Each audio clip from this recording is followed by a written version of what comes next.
আজ ভূত চতুর্দশী হয়ে গেল, কাল কালী পুজো, আর আমি এখনও প্রদীপ কিনিনি। না না, তেমন কোনো ব্যাপার না। আসলে আজ টিউশন আছে বলে আমি আগে থেকে প্রদীপগুলো কিনে রাখিনি, আর অন্য দিন হাট থাকে না তো, আর আজ হাট ছিল তাই আমি আজকে হাটে প্রদীপ কিনবো বলে ঠিক করেছিলাম। তো হাটে প্রদীপগুলো আমার পছন্দ হলো না, তাই আমি একটা দোকানকে এলাম। সেখানে প্রথমে মোমবাতিগুলো কিনে নিয়েছিলাম। এই যে বড় মোমবাতিটা দেখলে, ওটা আমি মাকে দেবো বলে কিনেছিলাম, আর ছোটোগুলো বাড়িতে লাগানোর জন্য।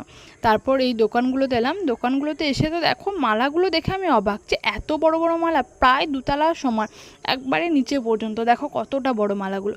আর এই দোকানেই প্রদীপগুলো কিনলাম। খুব সুন্দর সুন্দর অনেক প্রদীপ ছিল এখানে। তারপর আরও অনেক জায়গায় প্রদীপ দেখলাম, সেগুলোও কিনলাম। তারপর বাড়ি এলাম, তো বাড়ি এসে সমস্ত প্রদীপ মোমবাতি সবগুলো আমি তোমাদেরকে দেখালাম। দেখো কত সুন্দর লাগছে। আর আজকে তো ভূত চতুর্দশী, কে কে 14 রকমের শাক খেলে আমি কমেন্টে প্লিজ জানিও। বাই।